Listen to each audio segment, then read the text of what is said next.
Hello everyone, welcome back to my J Bird. This is remembering 1976 and 1977 when I first learned how to play chess, created an opening and a theory that goes behind it, and I play this still the same way today. Short lived back then, and this is how I play chess. Uh, what you see in this channel.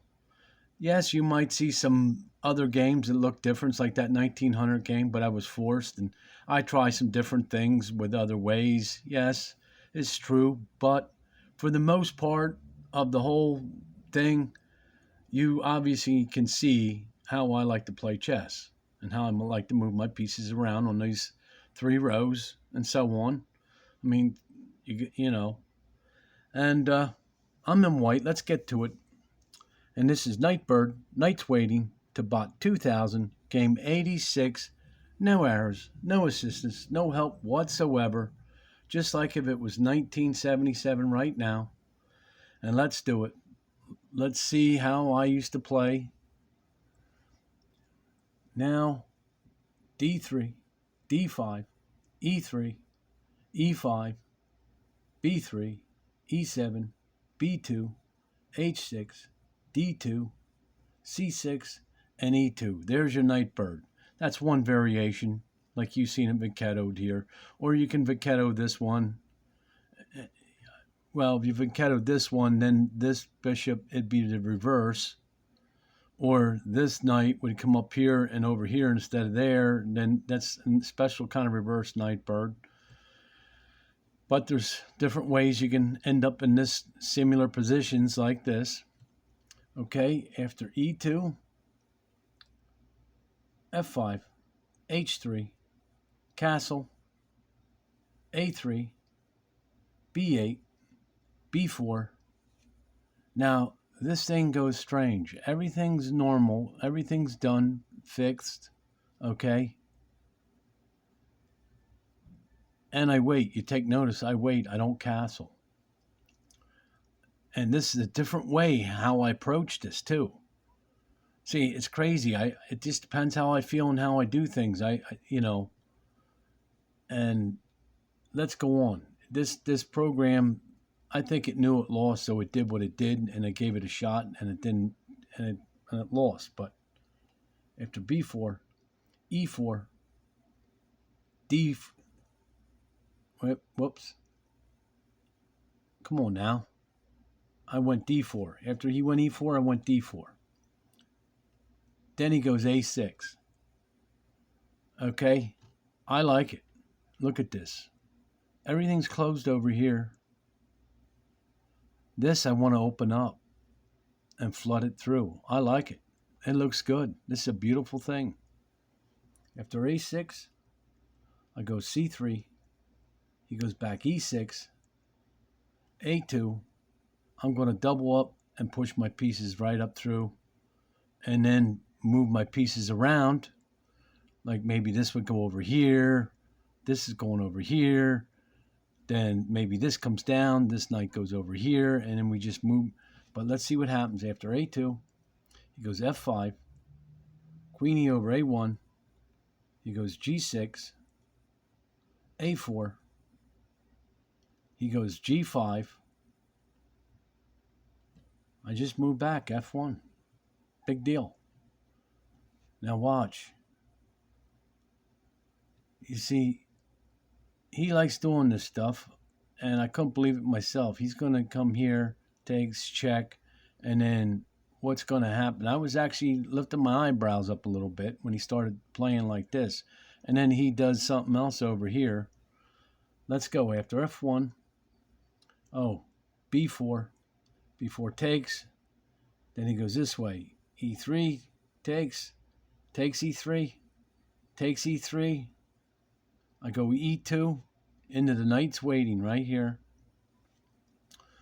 And I thought, wow, what's he going to do? It's almost like maybe if he would have had his bishop here already. I don't know. Then a check. I don't know if it's no. I don't think it's enough. After E2, he takes B4.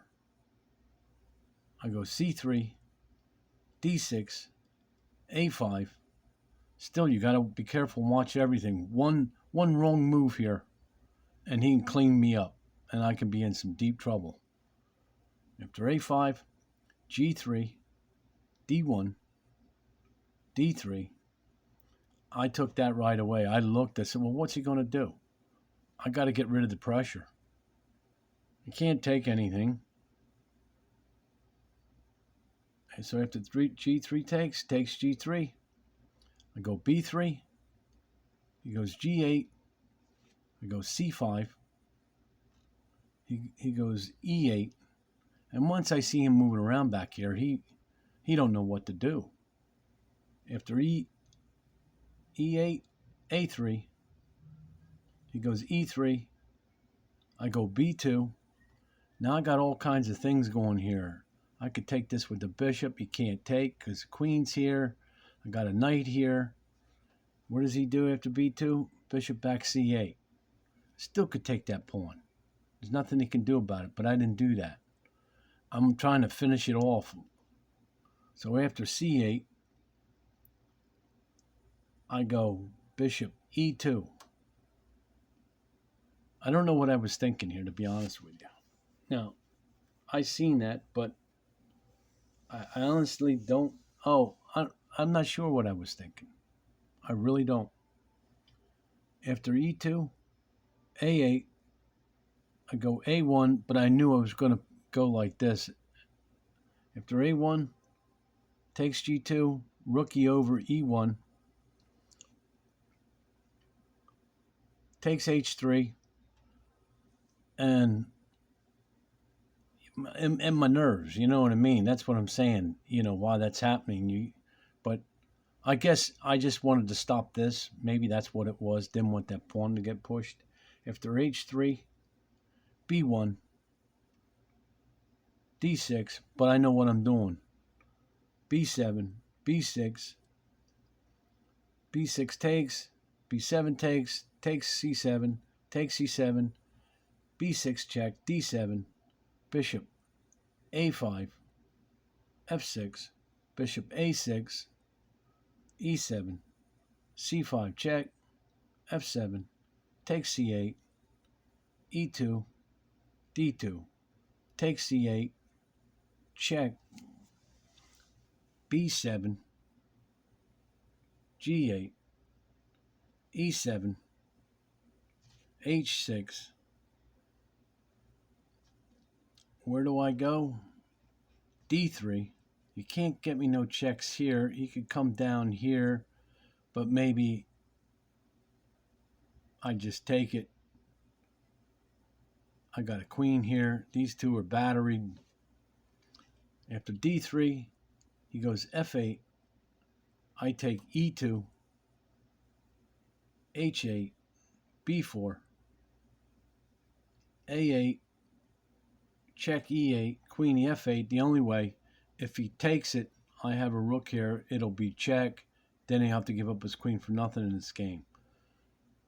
f8, takes f8, takes f8, takes f8, h5, e8, g8, and h6. Let's go back. I think it knew it lost the game, so that's what it did. I mean, it was a valued try, but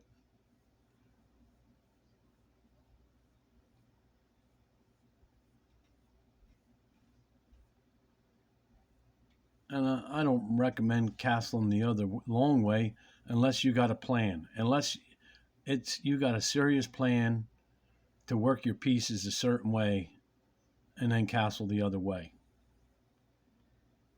And you see, you take notice. See, I waited like I said before. Look, you just keep going. You don't need to castle.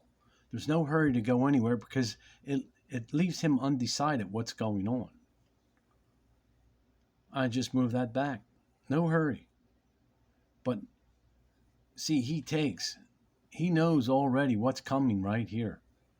I'm liable to just push this one up first. Let's say he just would have did anything. He would have just developed.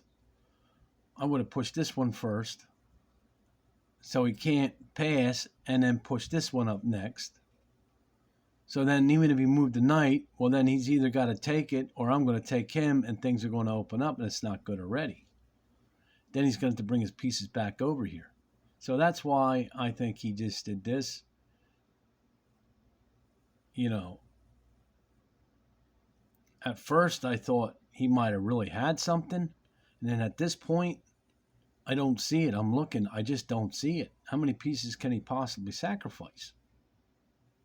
But I still have to make every move right. One wrong move here somewhere, and he could liable to just clean up with that queen quick. I got rid of that. I knew this was the best thing to do, is get rid of that. And now he's only got one piece down here. How's he going to do this? But the whole time when what was happening, my nerves.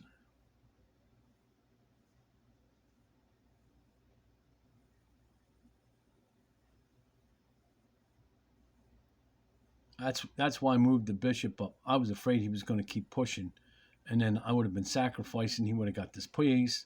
That's why I did that. Now I know why I put the bishop up there. Then went over here, and once I saw that, I'm looking again. What can he do? There's nothing he can do. And I knew it was game over right here. But it didn't go as easy as I thought. It's never that easy. But it was game over.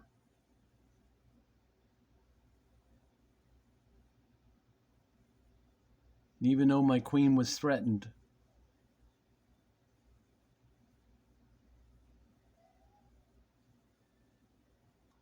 That's something else. You just got to keep your head.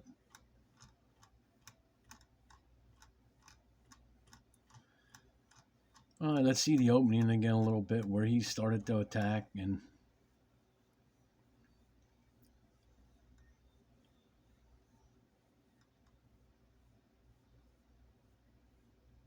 this is the way I play. Just like this. Close it up and then look for his king. And you wait the castle. Like I did here, I waited. I waited. I was no hurry to castle, and then he just started this attack. All right. Thanks for stopping by. And we're going to have some more remembering 1976 and the 77. And thanks.